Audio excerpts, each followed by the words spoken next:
Want to add your American Express card to PayPal? Here's how to do it in just a few simple steps. First of all, ensure that Amex is supported in your country by visiting the PayPal Help Center or checking your PayPal wallet. Now open the PayPal app or go to paypal.com and log into your account.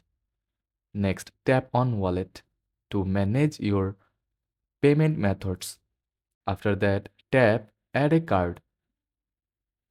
Then enter your Amex card details including the card number, expiration date, and CVV. Double check your details, then hit save.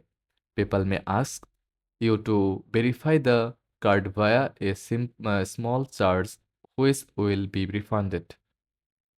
That's it. Your Amex card is now linked to PayPal and you are ready to shop online or send payments easily.